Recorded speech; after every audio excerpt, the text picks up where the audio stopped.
Capítulo 15. Destilar la fe, fermentar la razón. Diógenes, el tabernero, conversaba con Solón en una tarde de calma tibia, donde el aroma a madera vieja y especias maceradas flotaba en el aire. Charlaban sobre trivialidades, aunque parecía que era más un monólogo de Diógenes que una plática bidireccional, como si la filosofía pudiera tomar una pausa y vestirse de conversación ligera. Diógenes hablaba de lo peculiar que es ser maestro tabernero, del arte secreto de preparar bebidas para cada gusto, y de las exigencias extravagantes de los parroquianos que pedían elixires imposibles, como si la barra fuera un laboratorio alquímico. Solón escuchaba con atención, aunque sin hundirse en honduras filosóficas. En su mente flotaba un pensamiento sencillo pero sabio. A veces es bueno dejar descansar los pensamientos, y solo escuchar. Escuchar ayuda más que hablar. Sin embargo, el ímpetu de Diógenes era como un torrente, hablaba con tal entusiasmo que toda la taberna se impregnaba de su energía. Cada palabra suya retumbaba entre las paredes y las copas, como si hasta las sombras quisieran participar de su conversación. En un arranque de sarcasmo elevado a categoría de arte, lanzó una frase que arrancó risas entre los más atentos: «Mi taberna está preparada para generar el elixir que me pidan», decía Diógenes sin parar de reír. Tal vez como la suma de las mentes de todos mis parroquianos, capaz de discutir sobre cualquier tema. Fue entonces cuando, desde un rincón en penumbra, emergió una figura enigmática. Vestía una túnica de monje, con la capucha caída sobre el rostro, del que solo se veían los labios y un brillo en los ojos. La voz que salió de la sombra era grave, templada por el fuego de siglos. «Amigo Diógenes, tu charla me ha hecho recordar mi natal Ñola, en Nápoles. Hace años que no pruebo un buen rosolio.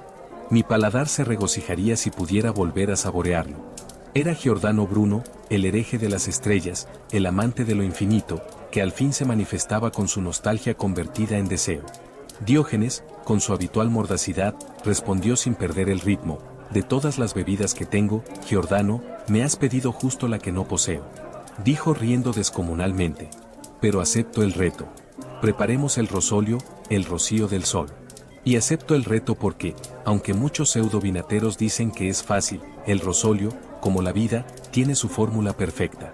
Entonces, alzando la voz como un alquimista teatral, gritó: «Señora del mesón, mujer, ¿dónde andas? Tráeme el matraz de destilación, el de fondo redondo, el mortero, el trípode y el mechero. Mientras yo busco mis libros de la verdad». Soltó una carcajada tan sonora y ambigua que todos los presentes se volvieron a mirarlo, confundidos. ¿Libros de la verdad? ¿Era otra de sus ironías? ¿Un nuevo juego? Con un gesto ceremonioso, Diógenes sacó una pequeña llave del bolsillo izquierdo, cerca del corazón. Caminó hacia el centro del aparador, donde se alineaban todas las botellas del mundo, y abrió un compartimiento oculto. De allí extrajo 2 libros antiguos, polvorientos, encuadernados en cuero desgastado por los años y el uso. Eran el Art to Distillateur, de Pierre Pommet de 1694, y The Art of Distillation, de John French 1651, que los anunció como quien presenta reliquias sagradas. Los rostros de los presentes se llenaron de desconcierto. Nadie esperaba eso. Un silencio reverente se extendió por la taberna, hasta que Diógenes, con la mirada chispeante y burlona, remató: «Bueno, ustedes tienen sus verdades, y yo las mías. Ustedes tienen sus Biblias, y yo las mías. Pero estoy seguro de que estas, tal vez sean más prácticas. Porque hoy, Giordano Bruno probará el mejor rosolio de su vida».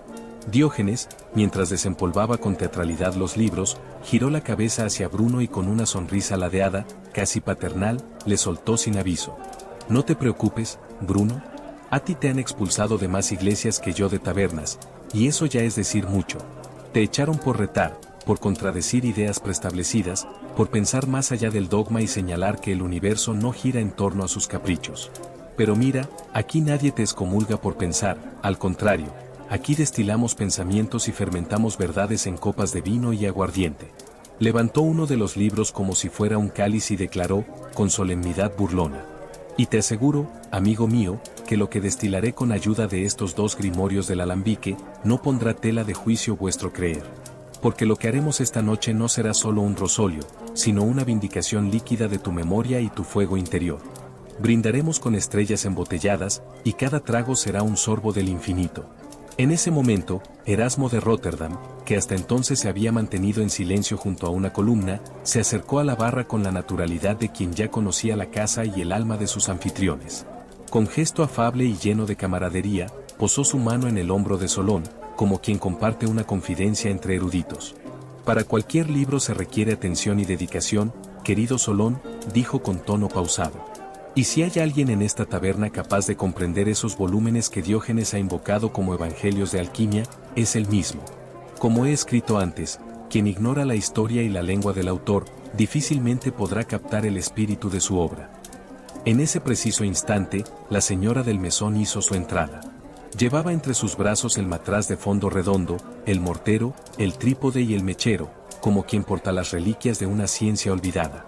Su andar sereno tenía la gracia de un manuscrito antiguo que se despliega ante ojos atentos, y sus ojos brillaban como notas marginales al margen de una obra mayor.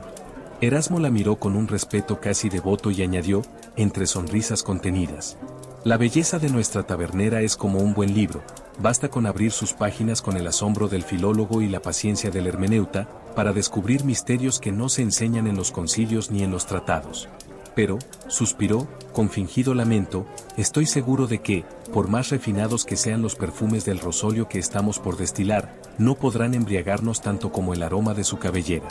En ella, diría yo, se oculta el verdadero ideal de reforma moral y espiritual del cristianismo, como si Erasmo mismo fuera una nota al pie en su historia personal.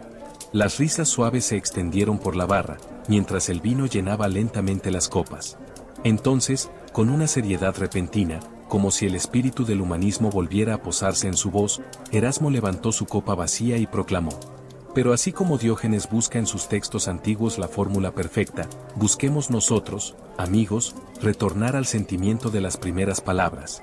Las liberadoras, las que rompen cadenas, las que, como el primer sorbo de un buen vino, nos devuelven a lo esencial. Solón se levantó de golpe, dejando caer las páginas que Diógenes llamaba sus textos sagrados. Sus ojos buscaban con urgencia la mirada del tabernero, y su voz, firme pero cargada de inquietud, resonó en toda la taberna. Diógenes, dime, ¿cómo podemos saber cuál de estos textos contiene la verdad? Hoy hablamos de un rosolio, una sola esencia, pero, ¿esto acaso no describe lo que pasa en el mundo con tantos sistemas de creencias, y tantas proclamaciones de textos inspirados por un Dios, o lo que los autores creen que es su Dios? ¿Cómo es posible que la humanidad haya caminado tantos años guiada por libros sagrados, creyendo sin saber? ¿No es esa una fe errada, una fe ciega? ¿Cómo podemos filtrar y discernir entre tantas voces antiguas que nos llegan desde el pasado? O por lo menos saber qué consejos se deben de seguir para analizar dichos textos, y no caer en fanatismos, sino analizarlos por medio de la razón. Un murmullo comenzó a crecer en la taberna, múltiples conversaciones paralelas, pero Solón alzó la mano pidiendo atención. Lentamente, las voces se apagaron, excepto en una mesa donde algunas figuras comenzaron a hablar, compartiendo sus ideas con respeto, pero con convicción. Schleiermacher fue el primero en hablar, su tono calmado y reflexivo. La clave está en comprender la intención subjetiva del autor, esa revelación interna que trasciende las palabras. No basta con leer la letra, debemos entender el alma que la escribió. Dilthey asintió, aportando su visión. Además, no olvidemos el contexto histórico. Los textos nacen en un tiempo y lugar específicos. Interpretarlos sin considerar las circunstancias que los moldearon sería perder su esencia. Heidegger, desde su rincón, profundizó con voz grave: el ser mismo está oculto en el texto. No se muestra abiertamente, sino que aguarda ser descubierto por quien se acerque con mirada atenta y mente abierta. Gadamer intervino, enfatizando el encuentro vivo entre texto y lector. Interpretar es dialogar. Cada lectura actualiza el sentido, lo hace vivo y cambiante, porque el texto se resignifica en cada encuentro. Ricoeur añadió con serenidad: más allá de la letra está la profundidad simbólica que abre puertas a múltiples significados. Esta riqueza va más allá del texto literal y nos invita a pensar y sentir en diversas dimensiones. Finalmente, Levinas cerró con un llamado ético, y debemos recordar que la interpretación es un acto responsable. No basta con la fe ni la creencia, interpretar es asumir una ética, un compromiso con el otro y con la verdad que busca humanizar. Las palabras resonaron con fuerza, y Solón miró a Diógenes, como pidiendo confirmación o quizá un desafío. Entonces, dijo Solón, no basta con creer ciegamente. Los textos sagrados requieren ser analizados e interpretados con inteligencia, con razón, con sensibilidad ética. Solo así podremos destilar su verdadero rosolio, la esencia que da sentido a nuestra vida. Pero entonces, ¿qué texto tomar, o el de qué cultura, el de qué religión? Aún más allá, ¿por qué no tomar la esencia de cada uno? ¿Acaso no sería ese el verdadero acto de sabiduría? Destilar lo mejor de cada tradición, como Diógenes con su rosolio, y beber de aquello que eleva el espíritu humano sin dogmas, sin cadenas. ¿No sería eso un acto de justicia con la diversidad del alma humana? Diógenes, sirviendo las primeras gotas del preparado, irónico y lúcido. Solón, si tan solo las iglesias y los concilios destilaran así su fe, quizás tendríamos menos mártires y más alquimistas del alma. Giordano Bruno, levantando la copa, proclamó con un brindis cual casi, a los puntos cardinales, pero no de la tierra sino del cosmos entero, la unidad no está en el dogma, sino en el infinito. Si cada estrella tuviera que pedir permiso para brillar según el credo de otra, el cielo sería un lugar oscuro. Erasmo, acariciando el borde de su copa, asintió y dijo, y aún así, no olvidemos que incluso la razón puede extraviarse si no se ejercita con humildad. Porque quien cree haber encontrado la única verdad, ya ha dejado de buscarla. Ricoeur, con un tono reflexivo, y con voz tenue dijo, la hermenéutica no busca certezas, sino profundidad. Leer todos los textos es una manera de leer todos los rostros de la humanidad. Y quizás, de redimirnos de nuestras propias cegueras. Levinas, mirando a Solón señaló con gravedad, y no olvidemos que toda lectura, por muy racional que sea, debe ser ante todo un gesto de responsabilidad con el otro. El texto no es un objeto neutro, es un rostro que nos interpela. Solón de pie, apoyado en el respaldo de una silla, observando las miradas cruzadas, mientras el vapor del rosolio comenzó a llenar la taberna, dijo, los veo en mi imaginación, como si esos textos estuvieran al centro de mis pensamientos, o de la humanidad, cual fueron escritos como la historia de los pueblos, o al centro de los templos, cual libros de la ley, ahí están. Como códices dormidos, como brasas bajo cenizas. Cada uno de estos libros, señala los textos sobre la mesa, ha encendido corazones, justificado imperios, salvado almas y también condenado cuerpos. No son meras letras muertas, son destino vivo. Hizo una pausa y dio un sorbo del rosolio, que ya tenía en sus manos, pero, ¿qué hacemos nosotros aquí, con ellos? ¿A qué jugamos? ¿A quién le corresponde el privilegio de leer lo sagrado sin volverse tirano o iluso? Camino lentamente alrededor de la mesa. En el hinduismo, los Vedas y los Upanishads nos susurran que todo es parte del uno, que el alma y el universo se reflejan mutuamente. Ahí está el canto del deber sin apego, del karma que teje hilos invisibles. Gandhi encontró en esa idea fuerza para resistir sin odio. Schopenhauer, consuelo ante el absurdo. ¿Y nosotros? ¿Podemos vivir sin esperar recompensa, simplemente haciendo lo correcto? El judaísmo, ese pacto ancestral entre un pueblo y su Dios. Una ley que regula hasta el pan y el descanso, pero que enseña que el acto justo tiene más peso que la doctrina perfecta. Maimónides lo intentó, razonar sin perder la fe. Spinoza, en cambio, rasgó el velo y vio la divinidad en la naturaleza misma. Dos caminos para una misma raíz, vivir con justicia, aun cuando el cielo calle. ¿Y el cristianismo? ¿Qué puedo decir? Aquí el verbo se hizo carne y anduvo entre los pobres. El perdón se convirtió en ley mayor, y la compasión, en arma de los débiles. Pero también vi cómo la cruz fue usada como estandarte de conquista. No culpo al texto, sino a quienes lo olvidan cuando predican. Erasmo quiso recordarlo, y Kierkegaard nos gritó que creer es un salto al abismo. ¿Y tú? Mirando a Diógenes, ¿saltarías? El Islam, tan mal comprendido por quienes no escuchan el murmullo de su poesía.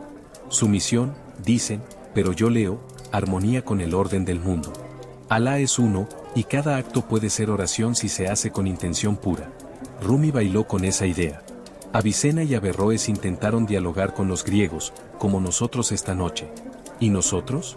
¿Podemos vivir en comunidad sin olvidar lo trascendente? El budismo no habla de dioses ni castigos eternos, sino del peso del deseo y la posibilidad de despertar. Nos recuerda que el sufrimiento nace del aferrarse. ¿Qué nos retiene, aquí y ahora?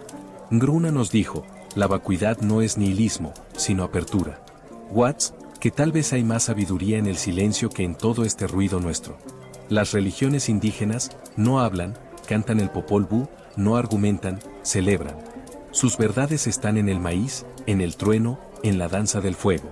Mircea Eliade entendió que el mito no es una mentira vieja, sino una verdad profunda contada con imágenes. ¿Qué perdimos cuando callamos a los chamanes? Y el zoroastrismo, tan antiguo y aún tan actual. Bien y mal no como conceptos, sino como elecciones cotidianas. El fuego sagrado como testigo de cada decisión. Nietzsche resucitó a Zaratustra para decirnos que hemos matado a Dios. Yo me pregunto, ¿cuándo dejamos de escuchar al bien como una posibilidad concreta? Solón tomó una pausa, mientras las miradas de todos los parroquianos de la taberna del Pelícano prestaban atención, sin tregua, con la copa en la mano, voz baja, íntima y firme hizo su exegesis. No vine a predicar, sino tratar de entender los textos sagrados. Ellos no deben enfrentarse, es más, no lo hacen. Tal vez sean la visión de la obra o el cosmos desde una perspectiva. El que discute por su imposición es el ser humano, y su fanatismo, y los tiranos lo ocuparon para imponer sus voluntad. Luego entonces deben leerse, uno tras otro, como quien busca en cada página la misma chispa. No para fundir todas las religiones, sino para rescatar lo que en todas ellas late el alma humana intentando comprender su destino. Así que, hermanos, si este rosolio tiene alguna virtud, que sea esta, que nos caliente el pecho no para creernos dueños de la verdad, sino para hacernos dignos de buscarla. Diógenes no tardó en tomar la palabra de forma arrebatada diciendo, ¡qué maravilla la humanidad, tan creativa para disfrazar su miedo! Tomamos nuestras intuiciones, les damos forma de mandamientos, y después nos peleamos para ver quién tiene el papel más antiguo. Es como discutir qué vino embriaga más a los dioses. Si cada libro de ley, o texto sagrado, cada uno promete la verdad, y con letra distinta. Pero les diré algo que aprendí entre mendigos y reyes, la verdad que necesita ser impuesta, no es verdad, es ansiedad con tapa dura. El rosolio, sí, este brebaje delicioso, también necesitó 2 libros. Digo libros por las maderas donde fermentó y maduró, claro. Porque para que algo embriague con dulzura, hay que saber destilar. Se sentó sobre un barril, de forma cómoda, diciendo, y ahí está el arte, la destilación, calentar, esperar, purificar, como con los textos sagrados. No se trata de tragarlos enteros, ni de lanzarlos al fuego como algún que otro tonto hizo. Se trata de extraer su espíritu, gota a gota.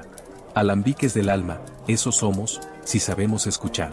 Sonrió con sorna y prosiguió, pero, claro, al igual que el rosolio, decir si un libro es bueno, sabio o el mejor, no me corresponde a mí. Yo solo lo sirvo. La verdad, como el vino, se prueba en el paladar de los que beben. Y si al beberla uno se vuelve mejor, entonces, quizás, era verdadera.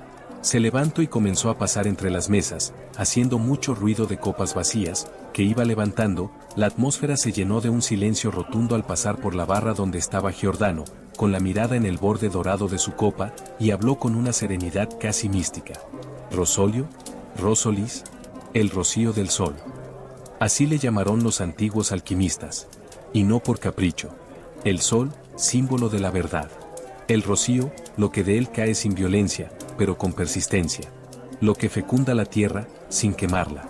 Así debería ser la verdad, ni impuesta, ni esquiva. Solo ofrecida. Como esta copa, que no obliga, pero invita. Bruno cerró los ojos y bebe el último sorbo. Una brisa entra por la ventana. Solón se incorporó con serenidad, como quien no pretende imponerse, sino invitar a la meditación. La taberna, entre el murmullo leve de las lámparas de aceite y el crepitar del fuego, parecía aguardar sus palabras como se espera la lluvia tras una larga sequía. Con voz pausada, casi como si hablara consigo mismo, dijo, que tal vez los libros sagrados, tan antiguos como la memoria de los pueblos, no fueron escritos únicamente como dogmas, sino como cantos dirigidos a la conciencia más profunda de la humanidad. Si se dice que fueron dictados por Dios, comenzó, entonces la Biblia, y tantos otros textos venerados, podrían ser comprendidos no solo como compendios de normas, sino como puentes hacia un orden universal más vasto que nosotros, más hondo que nuestras leyes, más alto que nuestras torres. Son, en cierto sentido, un testimonio del intento humano por comprender su lugar en el cosmos, por escuchar la voz del misterio que habita en el centro mismo del ser. Hizo una pausa, y miró hacia los rostros atentos de los presentes.